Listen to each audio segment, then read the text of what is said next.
Murciélago means bat in Spanish, and as you can see, this is a bat wing pullover.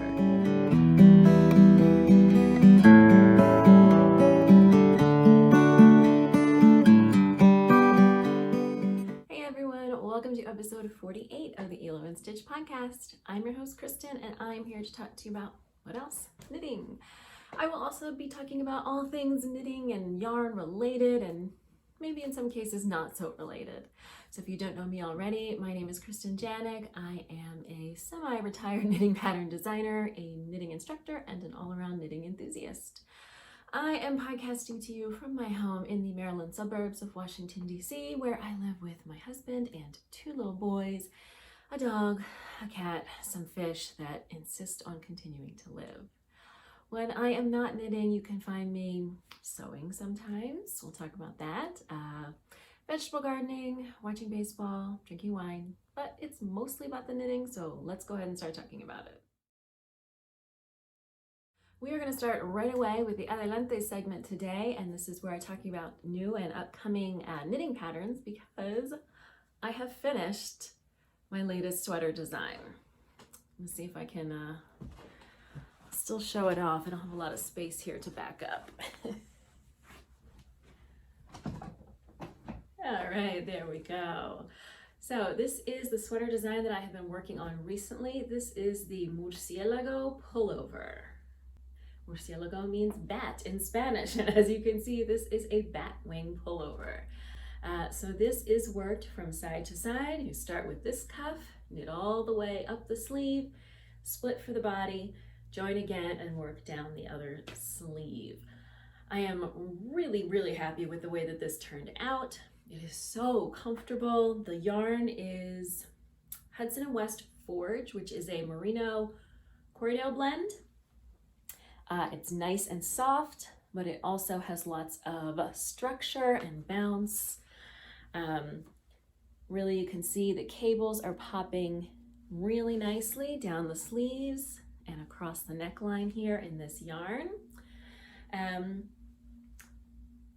Everything worked out the way that I had my fingers crossed and hoped it would, having never knit a sweater with this construction before. So you might remember I had a couple of false starts. I believe the third time was the charm. But once I figured out the rate of, in this case, increasing on the sleeve, everything worked out great. So basically the way this works is you cast on at this cuff. I used a tubular cast on, which is nice and neat. You work up the sleeve, increasing on the sides of the cable panel and then under the arm. So you get this nice big open sleeve. Right about here, I have you split and start working flat. The cable panel changes a little bit for the front and back of the neck. As you can see, splitting it just right in half would have caused something a little wonky here. So I changed it up a little bit. So it's just kind of a simple O cable alternating single and double crosses across the front and back neck. The front neck has increases and decreases to drop it down a little bit. Then once you've worked across the body, join over here, work down to the opposite cuff, which has a tubular bind off. And I have written the pattern so that you can kind of get a mirror. It doesn't matter too much, like nobody's really going to be comparing your right and your left sleeve, but you know, for some people that might irritate them if they didn't match. So it is written so that you will kind of where you stopped on this arm, you basically turn the cable chart upside down and work back the other way so that it's a mirror, but I don't actually tell you to do that. I have flipped the chart for you so that you don't have to worry about that. Then when you're done, you're gonna pick up for the hem, and I did include this lateral braid here. Some people call it a Vickel braid, Latvian braid, that just gives a little bit more structure to the hem And I also use the tubular bind off on the hem. Of course, the tubular cast-ons and bind offs are totally optional. You could just use a regular old cast on and bind off. This pattern is going to be released on Friday, November 5th, but right now it is available for pre-order. So what does that mean? You can pre-order the pattern right now for the lowest price that it's going to be at. The price, I do offer tiered pricing for my patterns, but once the pattern is released, even the kind of the lowest tier pricing is still going to be $1 more than you can get it for right now if you pre-order it. So you can pre-order it right now for $7. And when you do that, what you will get is a sweater planner, which tells you the sizing, all the information about how much yarn you need, and then also kind of walks you through, picking out, if you're not going to use this yarn, picking out an alternative yarn, how to pick the right size for yourself, how to swatch, which of course is important. Bearing in mind that this is knit sideways, so in this case, your row or round gauge is the one that matters most. And so you can pre-order it now, and then when the pattern is released on November 5th, it will be automatically delivered to you via Ravelry. You can also pre-order on PayHip if you are not able to use Ravelry, and in that case, what will happen is I will email you to let you know that the pattern has been updated and the full pattern is available. So again, this is called the Murciélago pullover. Of course, links are in the description box down below. I don't expect you to know how to spell that off the top of your head. It includes 10 sizes. It is designed to fit up to a 68-inch bust, and all of the details about how to pick your size, because with this kind of shaping, your actual bust measurement doesn't matter so much. So all of that information you get when you pre-order or when you buy the regular pattern. Tutorials for a lot of the techniques that are used here: the tubular cast on, tubular bind off, cabling without a cable needle, the lateral braid, all of that are linked inside the pattern. So you can click directly there, or you can also visit directly the playlist of tutorials here that I have on YouTube. And I'll go ahead and do that little, I think it's over here, thing. So you can check those out whenever you need them. So, Murciélago pullover, very excited. Took the pattern photos today. This is, as I said, I'm semi-retired, so this is the only sweater that I have designed so far this year. And I'm just really happy with the way it turned out. It's so comfortable. The yarn is soft. I'm wearing it right next to my skin, no problems. It's nice and drapey. It's just really comfortable to move around in. The only problem I actually have is that my tubular cast on is great and my tubular bind off is much tighter than my cast on. So this, you can see, is still pretty flexible, and this not so much. So something to bear in mind. If that's also the case for you, you might want to use a larger needle for the last couple of tubular bind off rows that you do. So this is the pattern I have available now, but what else am I working on? I think I previously mentioned that I had a pattern, a sweater pattern that I had collaborated with an indie dyer with for a collection of patterns she was going to release, and ultimately she never released them. So recently she had returned the pattern to me. And this was definitely earlier in my knit design career, so the pattern needs a little bit of updating. Definitely needs more sizes. I need to update the shaping to be a little more current, but I am going to re-release it, and I am excited to share that I'm going to be collaborating with Kim Dye's Yarn for that re-release. That is going to be in early 2022, but I already have this beautiful yarn. I don't know if it's coming through here. This is like a silver, just almost icy blue that I think is going to be really perfect for kind of the January, February time of year that I'm going to be releasing this sweater pattern. So this yarn is 100% Falkland wool.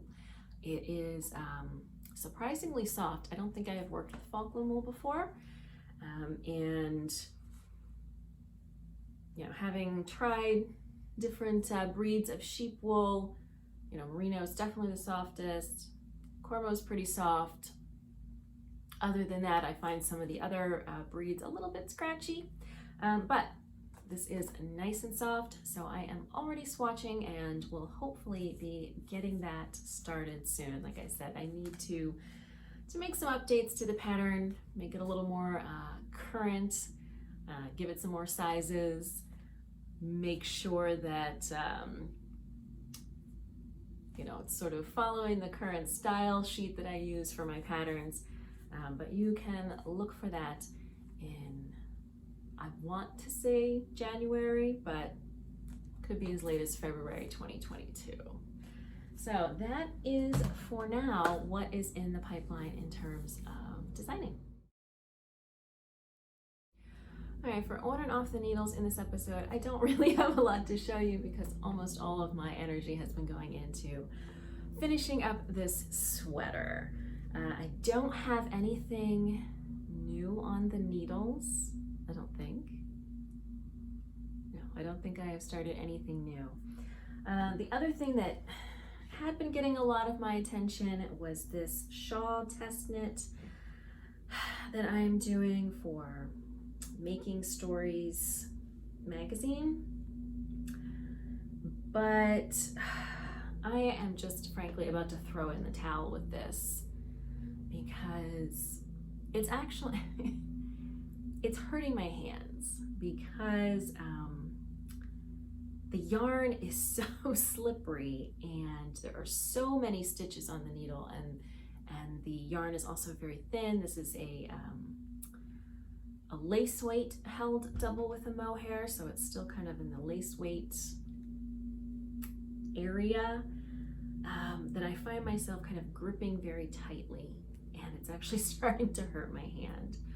The other problem is this is going so slow. When you are holding yarns double, one thing you have to be really careful about, especially if one of the yarns is mohair, is that when you insert your needle into a stitch, you're getting both strands. And with a yarn that's this thin, it's really taking a lot of effort for me to make sure that I'm getting both of those strands. So I currently have, I haven't even started any of there are contrast colors that go with this pattern. And this is really pretty. I'm really happy with this. It's really soft. The two colors that I have going here together are kind of like a pinky tan and a silver, and they're working really nicely. But it's going so slow. Like even a non-pattern row is taking me like 10 minutes to get through. There's already like 300 some stitches on this needle, and this has to get so much bigger. There's no way this is going to be done by the deadline, and I don't know. I mean, I did specifically buy the yarn for this, and I'd really hate to just kind of give up on it. But if you watch the previous episode, you know this is not really a pattern that I would necessarily have picked for myself. But when applying for the test knit, you kind of had to rank your choices. And there's certainly nothing wrong with it. It's just not really my style. It is nice and soft though. So basically I've barely gotten past like the first part is garter stitch, and then this part you can just barely see some like feather and fan coming together here. And that's as far as I've gotten. So I'm way behind, and I don't know. I do like the colors. I like the yarns that I have. They're working well together.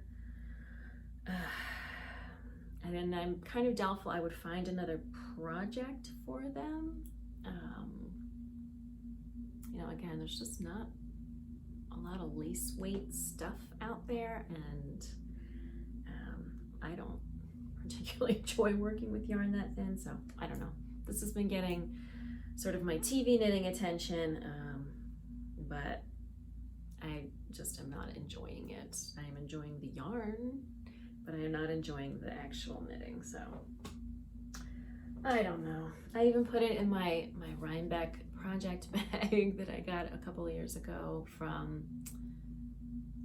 Little Skein in the Big Wool, but it didn't help. I'm still not enjoying it. So that has been mostly my TV knitting. And then the other thing I have done a fair bit of work on is my 2-color brioche shawl.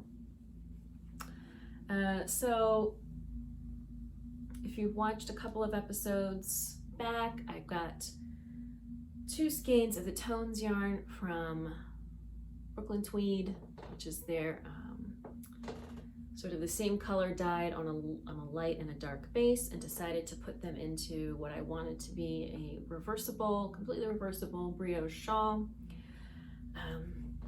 So you can see the darker one is the main color on the front, and the lighter one is the main color on the back. And this is just 2-color brioche worked side to side. And I'm out of the light pink. This is all I have left of that. And I am about finishing up the purple.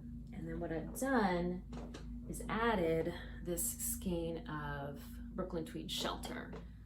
Technically the Shelter is a little bit heavier than the Tones, but not by much.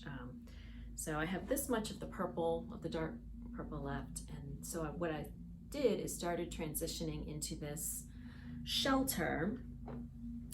So when I had just a little bit of both of the Tones shades left, I switched the dark purple that was the main color on the front. I switched that with the Shelter and kept the pink in the background.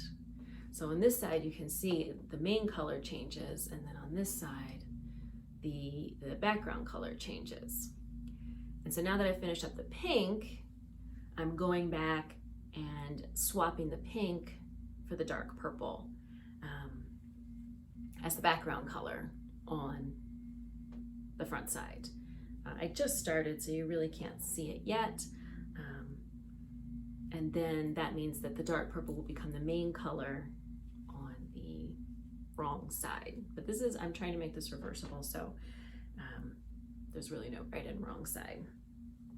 It's working out fine. Once I run out of the purple, I'm still undecided about what I'm gonna do with the Shelter. Some kind of reversible single color stitch pattern, so might just be garter stitch or a garter slip stitch, or maybe I'll switch it over to fisherman's rib. I don't know. This is just something I'm making up. If people are interested in seeing it as a pattern, maybe I would write it up as a pattern, but right now I am just kind of knitting it as I go. This is really simple. If you already are familiar with 2-color brioche, or you kind of wanted to learn it, this would be a great project, because all you're doing is working 1 increase every other right side row, every other main color right side row. And it's a really simple increase. It's just knit 1 yarn over, knit 1 into 1 stitch.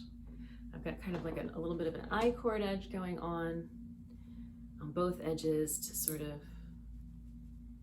keep this as reversible as possible. So again, if there ends up being interest in seeing this as a pattern, I might do that. But for now, this is just something that I'm working on for me. I really like heavy, cozy shawls like this that are more like a scarf. I don't know how big it's going to end up. I haven't used that much of the Shelter yet, so it should get a fair bit bigger, and it's very stretchy. So that blocking will also make it much bigger. What else? Have I been working on anything else? I maybe put a few rows on my Andawa, maybe. So that has not gotten very far, and again, this is only the front, so not making any major progress on this right now. Now that this sweater is done, I think I'm going to be able to start refocus, and if I give up on that test knit, which I'm pretty sure I'm going to do. That's terrible. Stuff happens.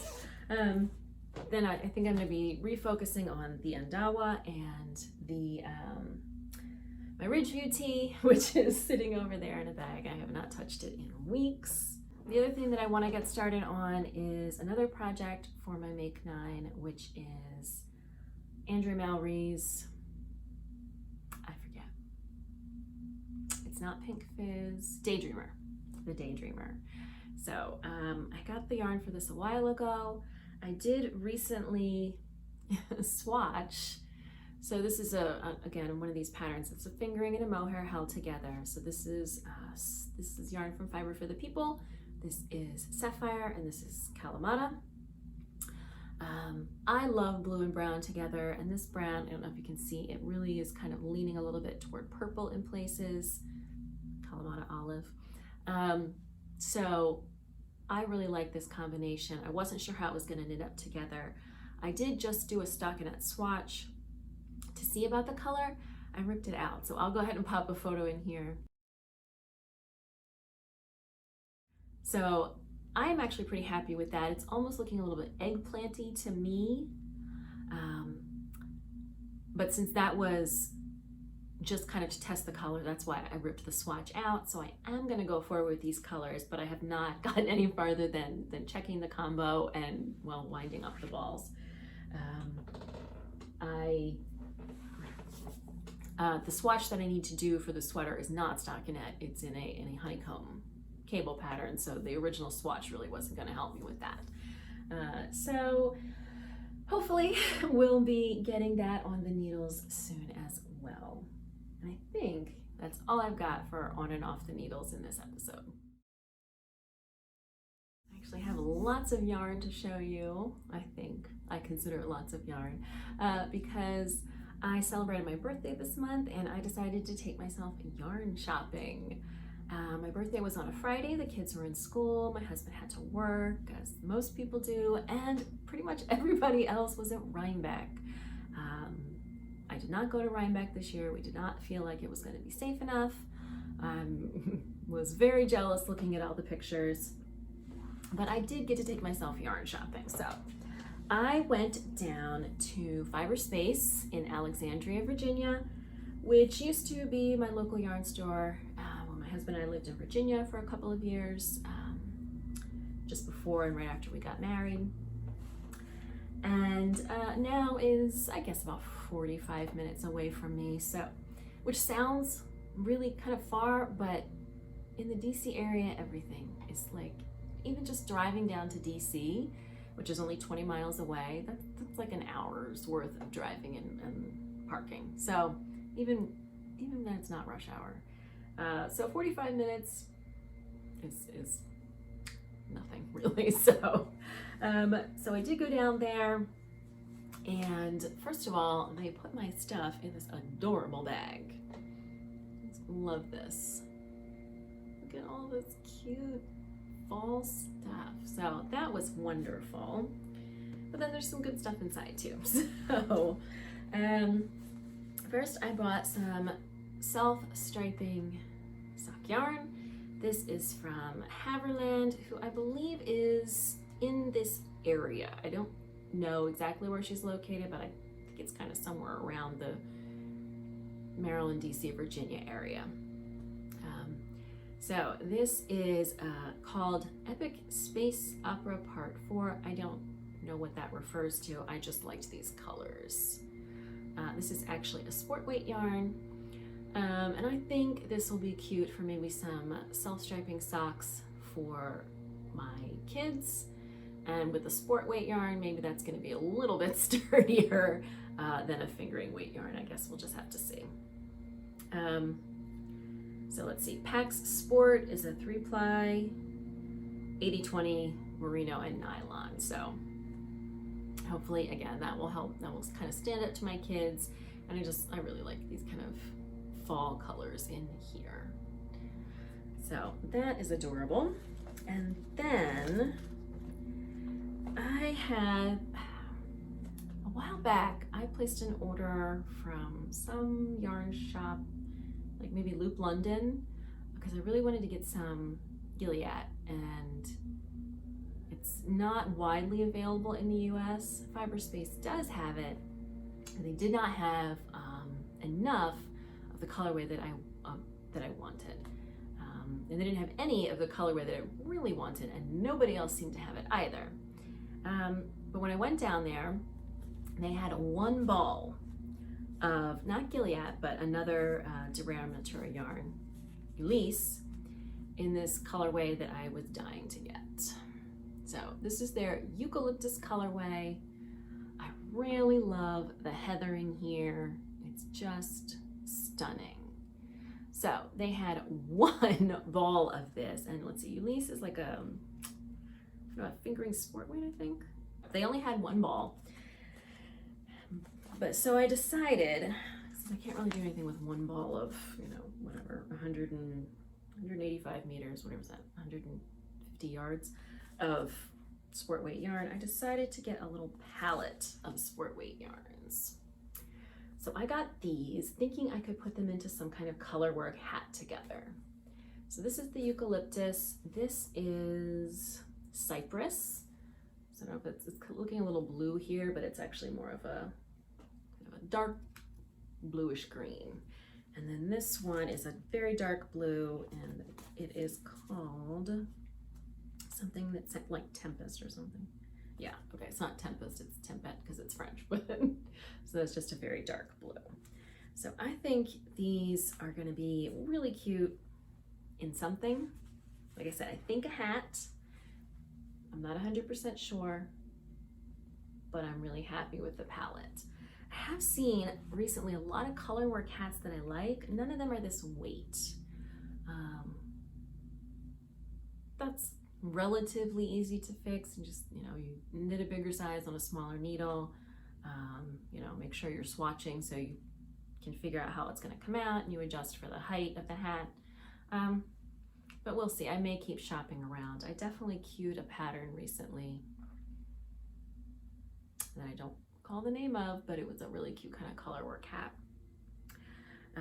that maybe I'll kind of adjust for this little palette. So those can go down there. And then the last thing I bought, again, I just really like this heathered color, and I have been seeing some of this yarn on Instagram and wanted to try it out. So this is getting blown out. This is Knitting for Olive yarn. This is a, let's see, heavy merino. So I take that to be a worsted Aran weight, perhaps. Let's see, 125 meters, so 110 yards. So that's about a worsted weight.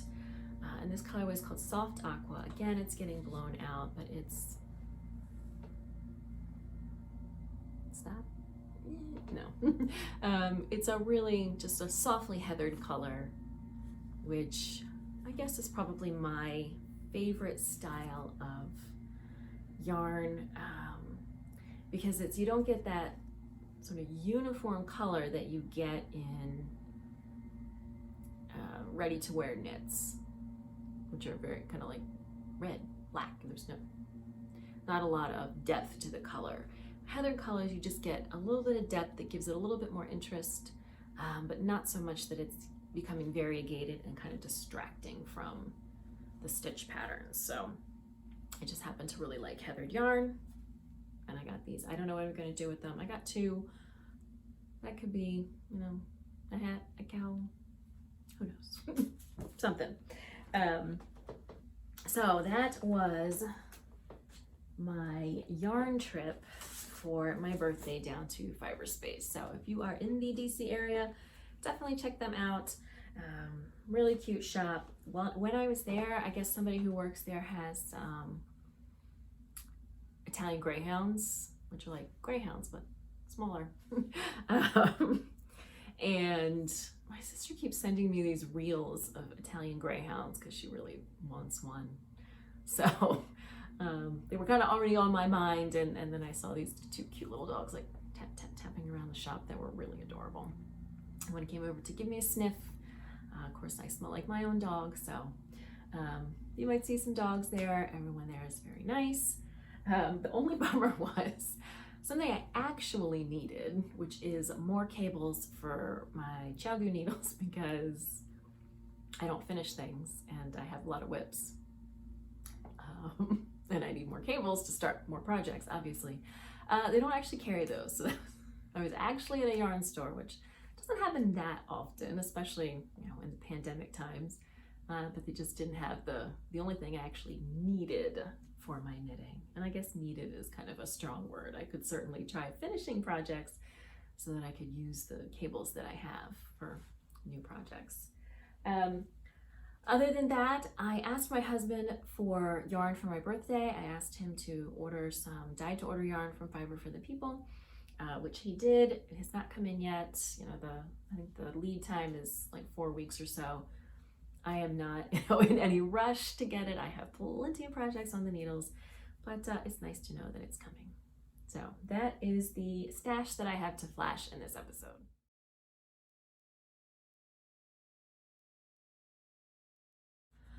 I have been doing some sewing. The major focus of my attention recently was I had showed you guys the spooky season dress that I had sewn for myself last month, and my sister wanted one. So I sewed one for her. It looks just like the one that I sewed for me, so I'm not going to show that off. And I actually did finish the skirt that I showed you most recently, but it's in the wash. So I will go ahead and pop a photo in here. So in October, we also celebrate our anniversary. So this is what I wore out for our anniversary dinner. And maybe in the next episode, I can tell you more about the skirt when I actually have it here. But some viewers were interested in seeing some of the fabric that I have been stashing for my wardrobe project that I am working on. So I figure I will do that and show that off. I did also on my birthday stop by a sewing shop in Alexandria. I've actually never been to a fabric store before. I've just been ordering online. It's, you know, the pandemic. And so I wasn't really sure how it worked, but I kind of got it figured out quickly. You just get your bolts and then take them over and they cut them for you. So what I bought there was this sort of a denim looking linen. I can't remember if it's linen or linen cotton blend. Either way, so I bought a big chunk of this for sort of the biggest project that I have planned for my wardrobe, which is a pair of overalls.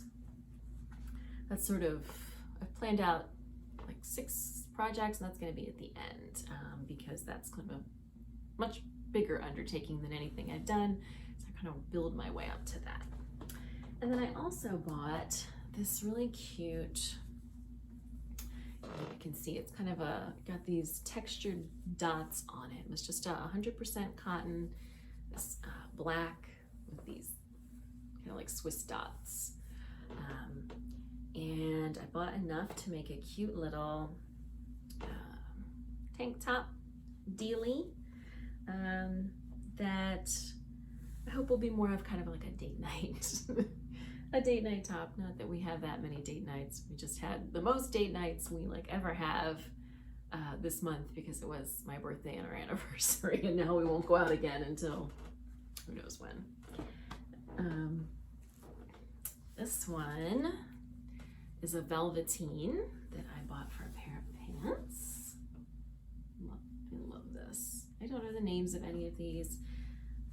I mean, I'm sure I did at some point, but now I don't remember. So we have that. Oh, I love this one. So like the kind of the color palette for my fall winter wardrobe was really, you know, pretty traditional fall colors. You know, reds, burnt oranges, golds, and then maybe, you know, with some pops of like a dark navy or a dark green. So what did I buy this for? A shirt, I believe, that is in my list of things to make. So just a really cute kind of fall colored floral. Again, I believe this is 100% cotton. This, I don't remember what this is at all. I think it's like a kind of a gray denim. And I bought this for something, a pair of pants maybe. I wrote it down, but I don't remember. So this may be for a pair of pants or dress, I don't know. Anyway, so it's just kind of like a gray toned denim, and it's a thin denim, not a heavy one. Oh, and this one, I love this one so much. This is for a dress. I know what dress it's for. The pattern is called Kimmy. It is a pattern from Seamwork.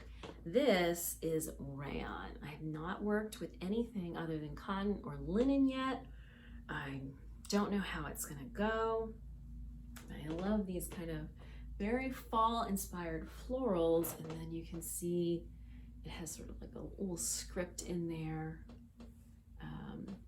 It has a name that makes sense.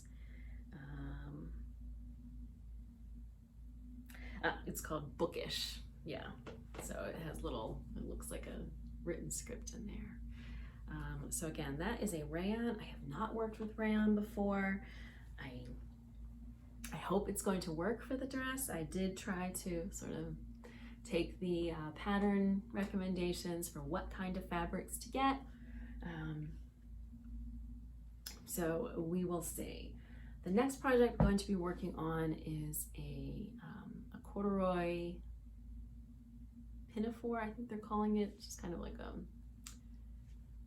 a dress, but a dress that you wear over a shirt. So kind of like overalls, but not pants. So for that, I have this sort of rusty orange corduroy. So I just cut out my pattern pieces.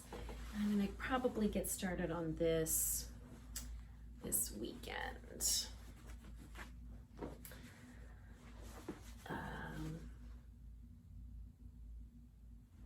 So I think that is all I have to say about sewing in this episode. Hopefully by the next one, I'll have this little thing done and can show it off. Chatterbox, I'm gonna try not to chatter too much this time, although we have been kind of busy in October. As I said, it's my birthday, it's our wedding anniversary, we've got Halloween. Usually we have Rhinebeck, not this year. So we have been out and about a bit. For my birthday, we went to dinner in DC and we went to Rasika, which is an Indian restaurant that was very good. We were able to sit outside. While we were sitting outside, the DC Halloween bike ride went down New Hampshire Avenue, and that was pretty entertaining for a few minutes. We weren't really clear on what was happening. Not everybody was dressed up, like there weren't enough people dressed up to make me think it was a Halloween thing, but that turns out that's what it was. Just hundreds and hundreds of people going by on bikes. Some guy was on a penny farthing with some kind of like lights around the wheel, the big wheel, and some people had dogs, so that was really cute. And then for our anniversary, we went back down to DC and we went to Chilcano, which is a restaurant from Chef Jose Andres, who you may know as a big, famous chef and also a humanitarian activist. So he delivers food to a lot of places after natural disasters. So he was in Puerto Rico for quite a while a couple years ago, in Haiti, and places like that. So Chilcano is kind of his take on Peruvian food, and Peruvian food has a lot of influence from Japanese and Chinese cuisine because they have a lot of Chinese-Japanese diaspora in Peru. So that was excellent. I definitely ate too much. The food was just really fantastic, and you know, my husband is from Peru, so he certainly enjoyed it. And then after, so we got to eat outside there. That was less enjoyable. The tables were like right up against the street. It was just a very loud street. New Hampshire Avenue is where we were for the first restaurant. It's also a pretty busy street, but the tables were a little bit further back off the street. So anyway, that was fine. Then we decided we kind of wanted to go out for, you know, a nightcap. So we the restaurant wasn't open that late. So we went around the corner to this bar that kind of looked like it was down some stairs, so it was in a basement. Couldn't tell from the outside if it was actually open. You went inside and it was this dark furniture and sort of had like a 1930s kind of vibe to it, which was fine at first, but sort of right after we got there, it started getting really crowded. And of course, it's a bar, people are eating and drinking, so they're not wearing their masks. So we finished up one drink, kind of a fancy cocktail, and then headed out. We did the family pumpkin patch thing last weekend. We got big pumpkins for the kids to carve, which we will do. Let's see, what's today? Thursday, which we'll do tomorrow, with Halloween being on Sunday. Sort of the biggest thing that has happened is, you might recall, last month I took the American Translators Association's certification exam to try to become a certified translator, and I passed. Yay! So I am officially a certified translator now. The pass rate overall for their certification exams is below 20%. And for my language combination, which is Spanish into English, for the last sort of time period that they released data on, which was 2004 to 2014, it was the most popular test given, but the pass rate was only 12%. So I am feeling pretty proud of myself. I hope that this will, anybody can be a translator. Certification is not a requirement. And there are plenty of, very talented translators who are not certified for any number of reasons. It's expensive. This was the first year it was offered online. Previously, you had to go to a location, and it was only offered, even in the DC area, it was really only offered like once a year. So things like that. But I'm hoping that, there's also this sort of facet of translation where a lot of people are like, oh, I speak 2 languages. I can have a side hustle as a translator, which, there are some other skills other than just speaking 2 languages that kind of really go along with being a translator. And with a kind of a market full of all these people saying, yes, I'm a translator, I'm hoping certification will sort of help me stand out a little bit and find some more clients. So plus when we were, I think, in high school or college, I guess college, we had, I had a lot of friends who were taking the bar exam or taking medical school exams and becoming, doctors or lawyers or certified in something. And a friend of mine and I were both, not in a field where you get certified for anything. So we're like, someday I'm going to get certified in something. So now I'm finally certified in something. I'm here for all of your Spanish into English translation needs. So I guess that is about it. Thank you so much for joining me for episode 48 of the podcast.